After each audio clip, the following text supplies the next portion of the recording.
So what are we doing during the time of the exercise? And first of all, I want to talk about hydration.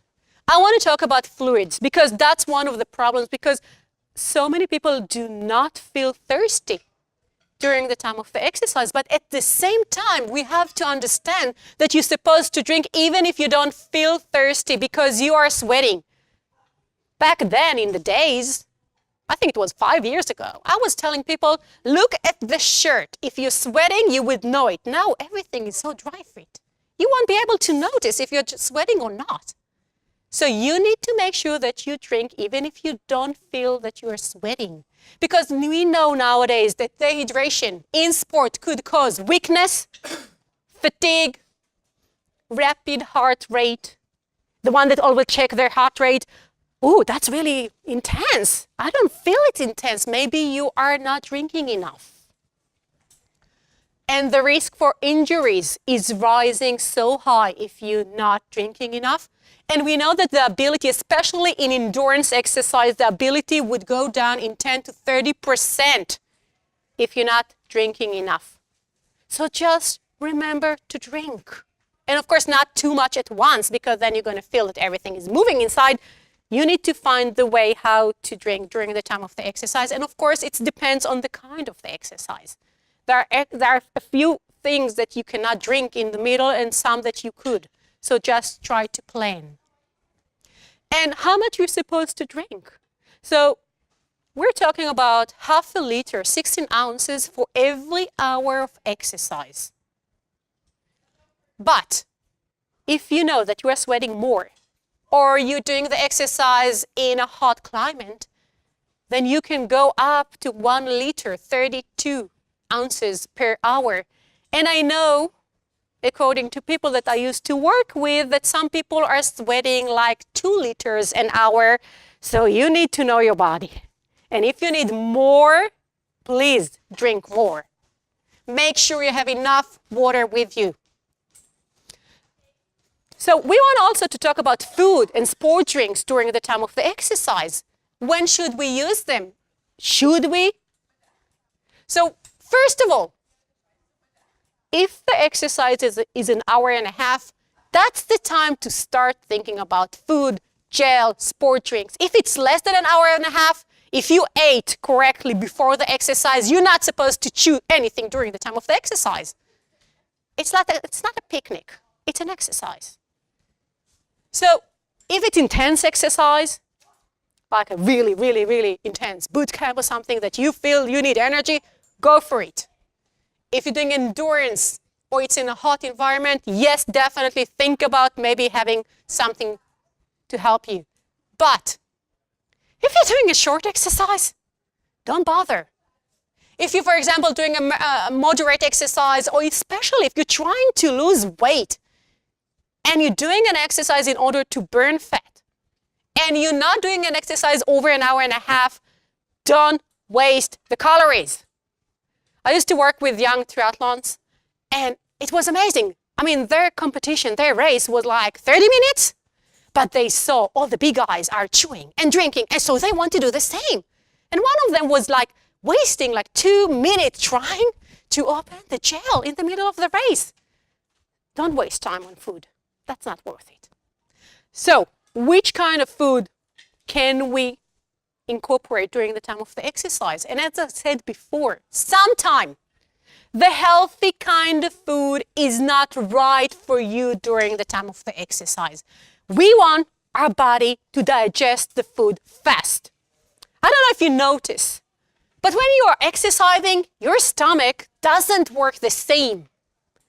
Like, you can eat the steak whenever you want, but during the time of the exercise, that's not going to work for you.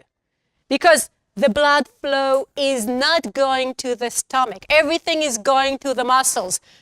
For the body, it doesn't want to spend energy to the stomach area. So the body actually doesn't want you to eat.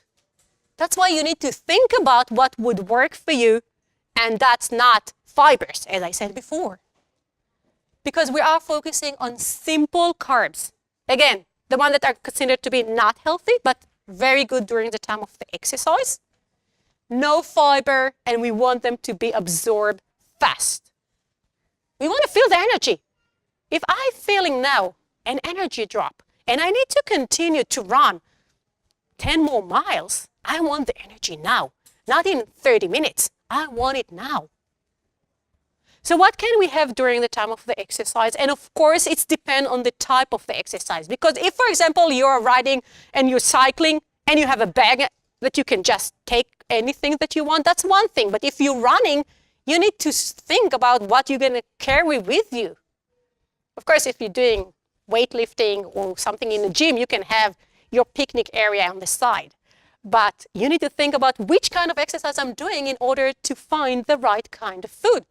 So simple carbs that are going to be suitable for exercise is fresh fruits, banana, apples, apricot, dry fruits, dates, fig, raisins, whatever you want. Granola bar, again, not those ones that are so high with calories and fat and fibers. Slice of bread, honey, jam, pretzels.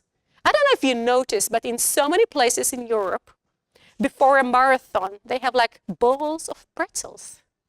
So people can take. Because it's salty, simple carbs, and it's so nice to choose something else than just the gel.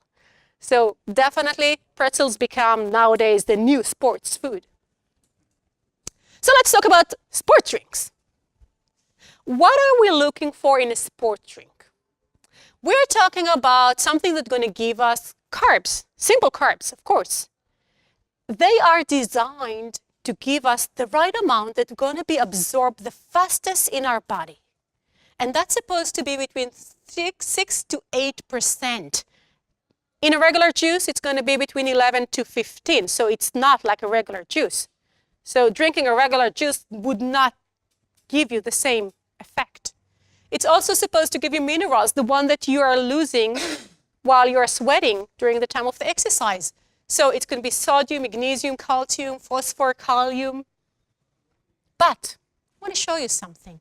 There is a way to make it your own, at home, according to your flavor. So if, for example, this is the recipe, and I gave it to you in the handout.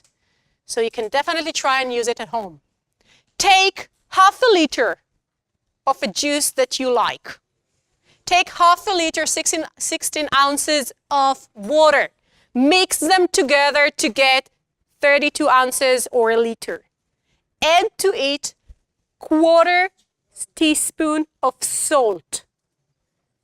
That's going to give you the best amount of carbs and salt exactly like in a sports drink. And you can make it yourself and you can decide which flavor you want. And definitely recommended to drink it cold to help your body cool during the time of the exercise. So yes, you can definitely make it yourself. So let's talk about sports gels, because sometimes when you're running, you cannot carry all the fluids on you and you do need the energy. So what is sports gels? So sport gels are actually the same thing like sport drinks, but in a small packed container. Something that you can just carry on you. If you're running, if you're cycling, if you just need fast energy. So we want to be able to use the gel if we cannot, for example, have a banana, or if we cannot have a sport drink. So that's supposed to give us energy. But when? The question is, when should we use it? And usually it's recommended to use it in endurance exercise, intense training when you need more energy, during competitions and race, when you know how to open it in advance. Don't try anything new before a competition. If you're feeling, for example, an energy drop during a time of exercise and you need something to help you raise your energy level, then you can have a gel. And for example, before a sharp change in the rate of activity. I know there are so many cycling groups here in the area that they have someone in the group that his job is 10 minutes before an incline to shout, "Everyone take a gel now." So the timing, again, is really important. So if you know the track that you're going to do, you know how to plan to take the gel. Not saying that you have to, but that's definitely the right timing. So how are you supposed to take the gel? And again, it's only for exercise that are over an hour and a half. If it's less than an hour and a half, You don't need any support of energy. So if it is during an exercise that is a long exercise, definitely you can have it between 40 to 50 minutes. Just continue to take it. Don't wait for an hour and a half to pass and then to take the gel, because if you're planning to continue for 2-3 hours, you need to supply the energy before and not just wait for you to feel the energy drop. In competitions, you need it every 30-35 minutes, because it's not just the exercise that you're doing. You're nervous. You're using the energy, the carbs also for other things. So in a competition, usually it's recommended to take it in much shorter intervals. Each one of you needs to know what is the best for him, because I know some people saying, listen, after 2 of them, I cannot go anymore. It's like so sweet and just, I need water to flush it down. I mean, it just got stuck somewhere in my throat. So you need to see what is working for you.